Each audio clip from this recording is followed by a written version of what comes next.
ए माय गे ई मरद कोढ़िया बरद है कहोगे माँ ई लंगटवा से दिनवा नहीं कटोगे माँ। हमा से नहीं कटतो तो के कर से गे बौनी। हाँ रे बौना घरवा में धरल हो सोना जे खाबे। हाँ गे हमार कमाई हो गई दिखाई तो बहु गो जनी लाइन के का सोचिसला।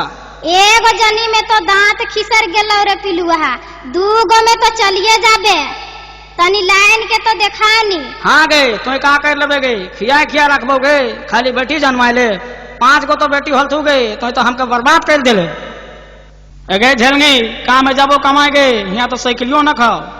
साइकिल नहीं रहा रे दोगला पिबा में तो बैठ के चाटली तो का तोर नहियरो रहो कागे जेते झनझनाइसला निदय रहथुन बंधिक बैठ के तो चाटलीस का निदय रहथुन हमार माँ बाप। गे ओहे झेलर साइकिलिया रंगवा के निगे सेकरे में ते फुटाने आर निदय रहथुन और का गए ओहे 4 गो डुबुआ थरिया ने और एगो नेवता अनल बक्सवा सेकर में ते फुटानी गए।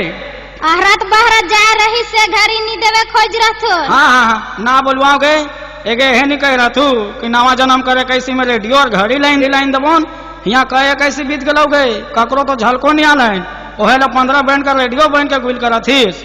हमर नहियर कर नाम न लेबे नी तो जर आ जाएला नहियर बटे का दोष दीही न रे दोगला ई लंगटवा ठिनकाले देले गे माँ कौन जन्म कर दोष देले भगवान फूटल का पार फकीर भता। गे बहुत बोले लागे सेकंड एक झापड़ में डमकचे नाचे लागबे गे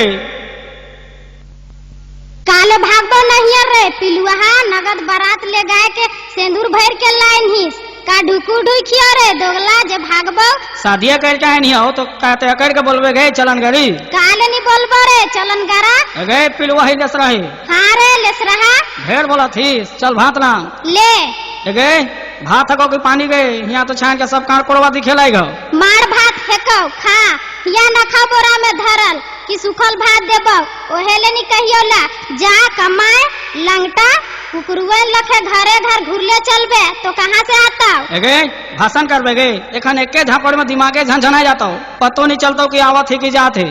ढेर बोले लागी एगो झारखंडी गीत सुना तो नहीं तब जानबो। हाँ तो ले नहीं सुन ए मंगरी एके मंगरी के है का आए तोर भतार गे आरे मतवार आवाजवा नहीं चिन्हावला का गे ककर ध्यान में रहिसला।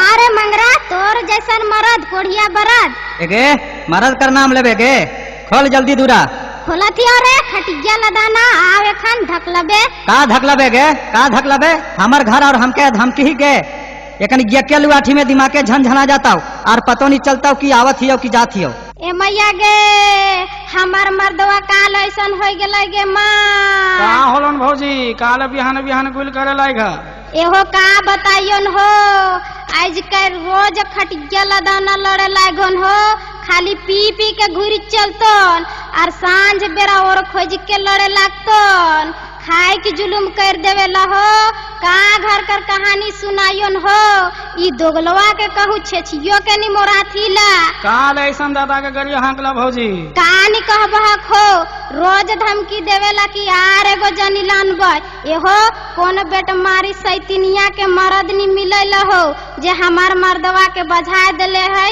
का बोले लायगा भौजी झूठो कर तोहके का बुझातन हो एहो हमके तो शक है जरूर फलनिया से फसल है ओहे ले दोगलवा रोज हुने जाए के रहतन।